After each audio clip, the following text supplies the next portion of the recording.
News for nation की एक पुकार, घर पर रहिए सपरिवार, स्टे होम स्टे सेफ। कल 1 मई को मजदूर दिवस है। दुनिया के मजदूरों ने शोषण और उत्पीड़न के खिलाफ शिकागो में एक बड़ी लड़ाई लड़ी थी और जीत हासिल की थी। तब से दुनिया की सरकारें मजदूर दिवस पर मजदूरों के प्रति अपनी सहानुभूति और संवेदना व्यक्त करती आ रही हैं। बिहार में भी मजदूर दिवस को श्रमिक दिवस के रूप में मानते हुए छुट्टियां घोषित की जाती हैं। लेकिन विडंबना यह है कि 17 फरवरी से और 25 फरवरी से जारी प्राथमिक से माध्यमिक शिक्षकों की अनिश्चितकालीन हड़ताल लगभग 70 दिन से भी अधिक पूरे करने जा रही है और सरकार संवेदन शून्य बनी हुई है। शिक्षक संगठनों ने अपनी ओर से सरकार को भी ये साफ साफ कहा है कि सरकार उनके ऊपर दमनात्मक कार्रवाइयों को बंद करे, उनकी हड़ताल अवधि के वेतन का भुगतान करे, उनसे सम्मानजनक वार्ता करे, ताकि इस गंभीर स्थिति में हड़ताल को समाप्त कराया जा सके। लेकिन लोकतंत्र ने भी सारी सीमाएं पार कर दी हैं। बिहार का शिक्षा विभाग बिल्कुल तानाशाही रवैये में काम करने का आदी हो चुका है और वो बार बार प्रतिदिन नई नई चिट्ठियां निकाल करके शिक्षकों को धमकाते जा रहा है। जहां संगठनों से वार्ता करके समस्या का समाधान तलाशना चाहिए, वहां वो नए नए हथकंडे अपना रहा है। उसको ये भ्रम है कि हमारे इस प्रकार के हथकंडों से और दमनात्मक कार्रवाइयों से शिक्षक झुक जाएंगे और हमें अपनी नाकामयाबी को छुपाने का मौका मिल जाएगा। तो ये उसका सपना है जो वो दिन में देख रही है। वस्तुतः यह हड़ताल शिक्षा विभाग की नाकामयाबी का परिणाम है। 5 वर्षों में भी नियोजित शिक्षकों की सेवा शर्त नियमावली अधिसूचित नहीं किया शिक्षा विभाग ने। 3 वर्षों से भी अधिक समय गुजर गया, जबकि सरकार ने अपने लॉन्ग टर्म प्रोग्राम में माध्यमिक शिक्षा को पंचायती राज व्यवस्था से अलग करने का निर्णय लिया था। उस निर्णय को भी कार्यान्वित नहीं किया।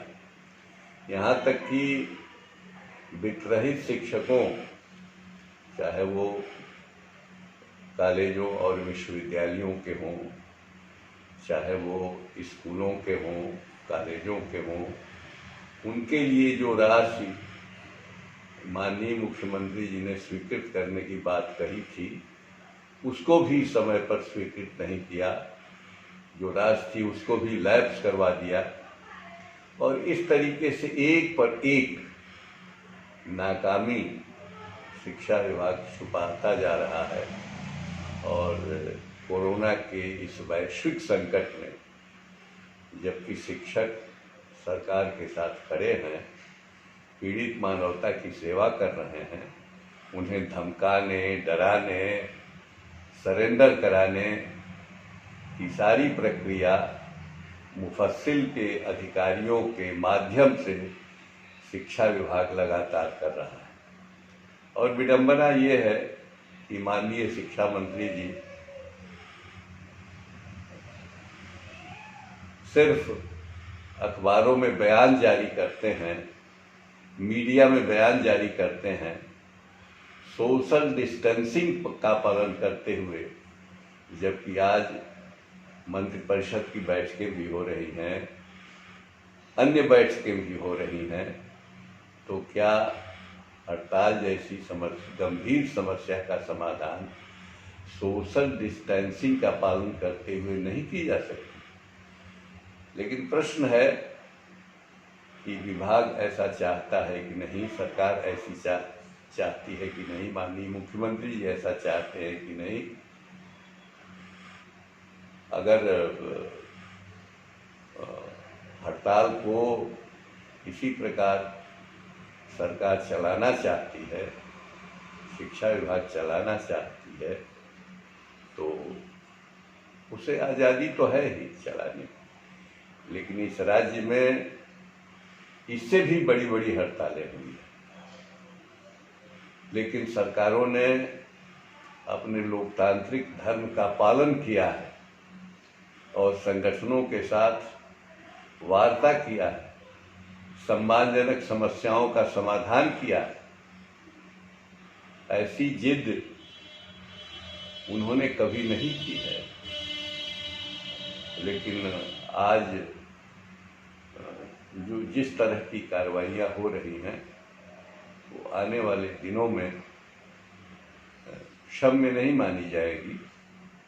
मेरा फिर मुख्यमंत्री जी से आग्रह है, शिक्षा मंत्री जी से आग्रह है कि वे विभाग को ये निर्देशित करें कि विभाग दमनात्मक कार्रवाइयों को खत्म करे, हड़ताल अवधि को छुट्टियों में समायोजित करे और सम्मानजनक वार्ता के द्वारा शिक्षक संगठनों के साथ चल रही इस अनिश्चितकालीन हड़ताल को खत्म कराने की दिशा में कार्रवाई करे, ताकि इस देश में लोकतंत्र की रक्षा हो सके, लोगों की आज़ादी हो सके। अन्यथा रोज बरोज शिक्षक सेवानिवृत्त होते जा रहे हैं। आज भी सैकड़ों की संख्या में शिक्षक सेवानिवृत्त हुए हैं, जिनमें बहुत सारे नियोजित शिक्षक हैं और जो बिना पैसे के निवृत्त हुए हैं। नियमित शिक्षक भी बिना पैसे के निवृत्त हुए हैं, जो कि हड़ताल में भी नहीं थे। ऐसे शिक्षकों का अपमान करके अगर सरकार